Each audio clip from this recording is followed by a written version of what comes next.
Welcome to the Global Energy Leaders Podcast, powered by R Squared Global.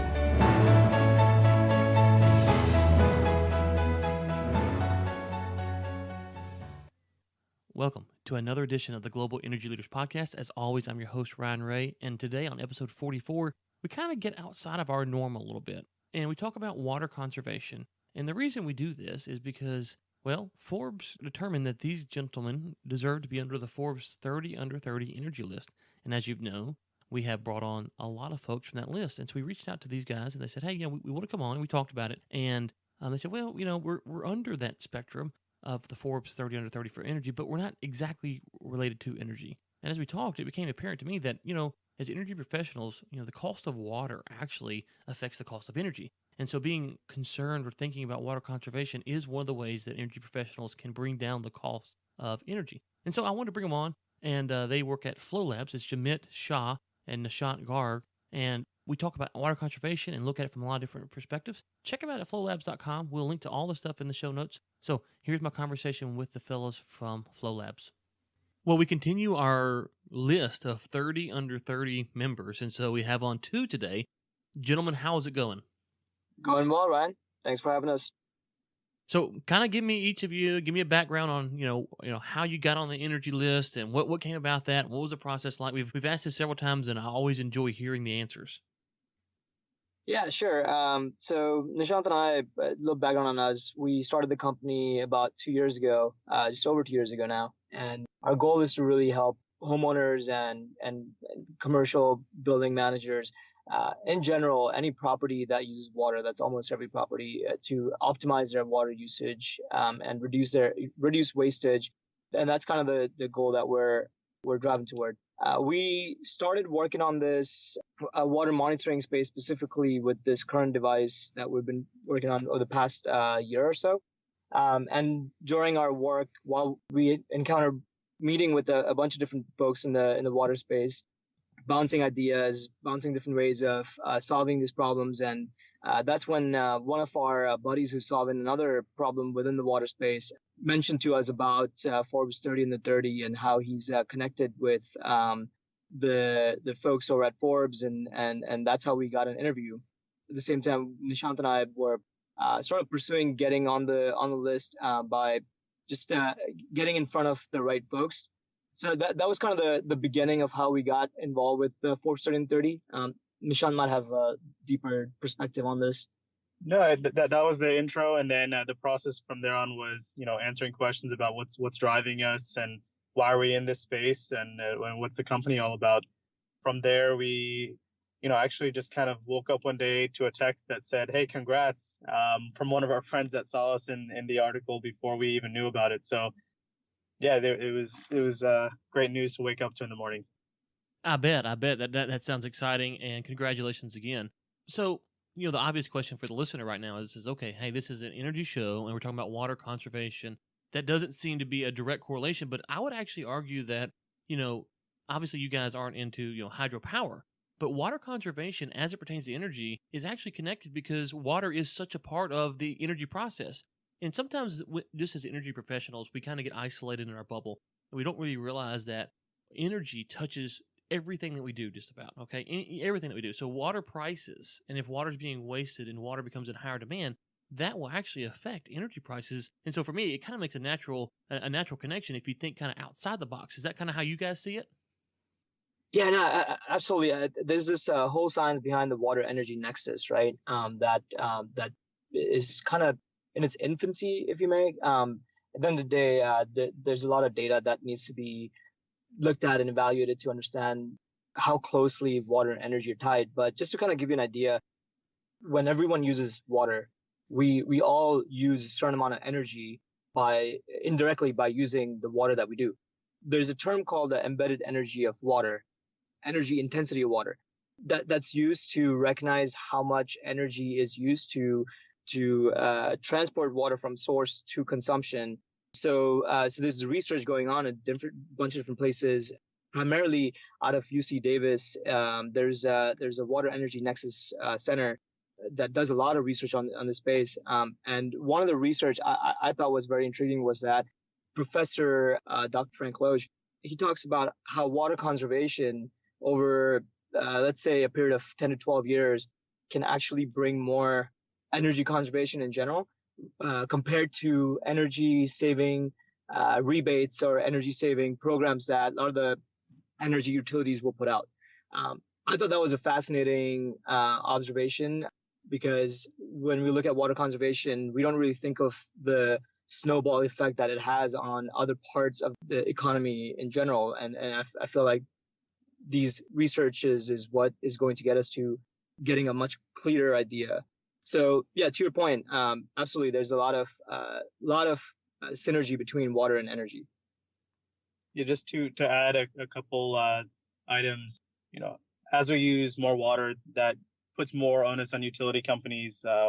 There's energy expended in pumping, conveyance, treatment of water, but then even just in our own homes, the more we run our fixtures, dishwasher, the heating of water in the house, those are very tangible ways for people to make a connection that, as I use less water, I don't have to heat as much water. I don't have to, have the water treatment plant process as much water. And those all, take significant amounts of energy. Okay, so let me ask you about that. You brought up the local consumer, and I remember one time I was at a discussion, and the discussion was about a water aquifer that was shrinking. And they said, okay, as the aquifer shrinks, salt water mixes in on the fringes of the aquifer, and you can't reclaim that area. And so they went through all these numbers about how the aquifer's shrinking and all this stuff, and they said, okay, the local paper mill is using X amount of gallons of water a day, whatever it was, and the rest of the area is using Y. Well, Y was less than X. And so I remember sitting there thinking, well, okay, you have us here, but it's the big paper mill in this case that's using more water than, even if we all stopped, it wouldn't matter. It was draining the aquifer at a higher rate than the average consumer. And I think for a lot of average consumers, they may sit back and look at it going, okay, well, yeah, I could take a shorter shower, but is that actually going to do anything?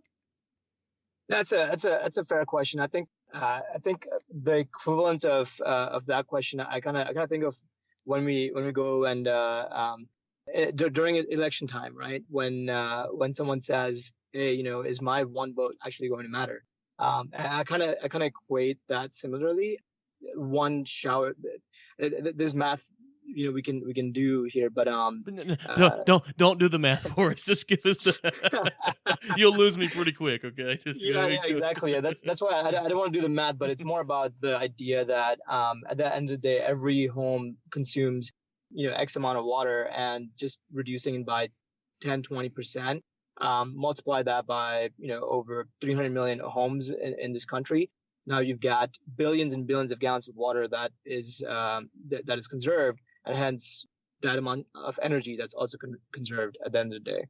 Yeah, if you look at that analogy with the paper mill, agriculture does consume a significant amount of water, much more than we use domestically and indoors in the U.S., especially in California. But there is a significant amount of innovation going around, water conservation and better practices in agriculture. And we felt that also domestic water use was just a place that was significantly being overlooked. There's a lot of energy innovation going on to enable people to understand their energy habits and how to optimize those. And we felt that, domestic water usage was just being overlooked. Okay, so you mentioned agriculture there. That's one of the questions that I know that some HOAs here in Texas and other places, you can only water your grass during a drought for so many minutes a day or whatever it is, and you kind of look at that and you go, agriculture, well, they're watering these huge crop fields. Obviously, it's not a 1-to-1. Okay, so if you can water your grass for 4 minutes a day or whatever it is, you can't say, well, to the farmer you can only water 20 minutes a day. But how should the average person look at that and say, okay, well, if I'm going to be a conservationist and I want to make sure I am protecting this precious asset that's water, how do I talk about it in a way when I'm dealing with people who may be in agriculture to kind of get them on board and to get them thinking properly about it? That's a good question. You got us thinking. One thought I had is, if you as a consumer are familiar with kind of the approaches that you take to conservation, such as buying a Flow Labs device and putting it on your home, and understanding your water usage, it's more of a discussion and kind of question that you could pose to them that, hey, I do this in my home. Does technology like this exist in your environment? If you're not aware of specific technologies or techniques, there are certain pieces of hardware, there's techniques like drip irrigation. It can be more of a mindset thing of just asking them if they've even thought about it. We found that homeowners and consumers, business owners, sometimes, yeah, they don't think about it. Sometimes it is taken for granted. So just opening the doors for a discussion and getting them to think and changing that mindset is kind of the first step. Yeah, I'd say I think Nishant used a good word, mindset. And the question that comes to my mind is, where does water conservation fit in your priority, in your list of priorities? Understanding that and just posing that as a question can start the person to think of, okay, this, why is this important? What are the measures that can be taken? I think these little conversations can go pretty far at the end of the day. No, absolutely. Conversations is key because, we don't know what we don't know and we don't think about what we don't think about, and it sounds kind of simplistic, but, until someone says something, you may go, oh yeah, I never really considered that. Okay. So let's go back to the home front here. So me as a homeowner, I am concerned about water conservation. What are some practical things to think about? Not necessarily, hey, go buy this tool or this filter or whatever, but just, as you mentioned, how do we think about it properly to kind of get the ball rolling down the hill? I think the first question is to so when we speak about flow labs or just water in general with people, the first question we tend to ask is, do you know how much you pay for your water bill? And the typical answer is no. It's so easy for someone to just pay without recognizing. The second question is, do you know where the water goes inside your house or your property? And that's a pretty much a strong no. So I think that's where kind of the fundamental conversation is do we really know how we're using water? I mean, water, if we all consider and believe truly that water is one of the most precious resources for humans, how is it that we've come to a point where no one even knows where it's being used, and we just blindly use it? So I think the fundamental question of data. Where is water being used? What is happening with my water today? Am I wasting it? Am I, conserving it? I think without having the data, there isn't any way to take concrete step. And that's what sort of our thesis is at Flow Labs. Okay, so we step back, we take that, and we say one of the things that may pop up when you start talking about where's the water going is, do I have leaks? And I think that leaks are something that we probably don't think about, whether it's a small faucet dripping or there's a pipe leak, a small leak inside the yard. What do you guys think about leaks? How big of a problem are they in the domestic side of the business? And what are ways that people could look to identify them and to mitigate them? So one of the most objective ways to answer that is that the EPA quantifies that 14% of domestic water usage goes to leaks. That doesn't mean that every home is leaking about 14% of their water bill, but, average out among all U.S. homes, about 14% goes straight to leaks. So right hold on. Let me just set that, make sure I heard it right. 14% of all domestics, so we're talking about homeowners, normal folks, 14% is from leaks. Is that what I heard? Yeah. Wow, yeah. So that's on a staggering average, number. Yeah, that's a city is paying $100,000 per day in water bills. About 14,000 of that is probably going toward leaks. Wow. So that just is a great way for people to put it in perspective that this is something pretty common, and you might not know it, but there's so many different sources of leaks that can be going unnoticed. And water leaks, there's two parts to water leaks. One is what Nishant's mentioning, the amount of water lost. The other part to water leaks is damages, which it's another thing that we don't consider too much as a homeowner's insurance perspective. When you look at damages from an insurance standpoint, that's one of the number one claims in terms of frequency of claims for insurance companies. And then from an intensity, the amount of money per claim perspective, it's anywhere from $8,000 to $10,000 per house per year. So on an average, insurance companies spend about $5 billion every year in water damage claims from property leaks, which is a significant amount, right? So leaks can be pretty disastrous in multiple ways. Okay, so I know you guys at Flow Labs have a lot of stuff to offer to kind of help with this, but before we get there, I want to talk about, the Internet of Things, big data, kind of those big buzzwords that are out there right now, and how that could help mitigate some of these costs that we're looking at, with 14% of domestic loss of water from leaks, and that's not counting just waste from not thinking about how long your shower is going or something like that. So where will all of that play into water conservation in the long run? Yeah, certainly IoT and big data, it's advanced by orders of magnitude over the last several years, which is, why we feel this is the right time to build technology like we're building. If you look at simple things like the phones that we all use every day, it empowers us to be connected and view the data that we're creating in real time. So now you can just click an app, open it, and see where consumption has happened. If you look at companies like Nest, that's done that with HVAC. You don't even have to be proactive about it. People can send you a text message or an email that you can be reactive to the device thinking for you and telling you when you need to pay attention to your usage. So that's just from an accessibility standpoint. And then from the standpoint of IoT, there's so many different technologies that are enabling companies like Flow Labs to service customers better. Technologies like sub-gigahertz, Cat-M from large cellular carriers, they just allow us to get our data up to the cloud in a very easy way that makes it sustainable and operationally usable to deploy a device like this. And then hardware prototyping costs and development costs have decreased significantly, which allow us to make a device that's affordable for consumers. So, 10 years ago, a company like us wouldn't really be able to develop a product like this that would, one, be affordable, but also usable. And, just the advances in the industry have enabled us to make something that, can serve a purpose that we want it to. Okay, and we've kind of beat around the bush here, but I want to talk about Flow Labs. How is the company founded, and what all services and products do you guys offer today? Yeah, so the company was founded in late 2014. We got started in a bit of a different space in water, but more of a health and wellness space.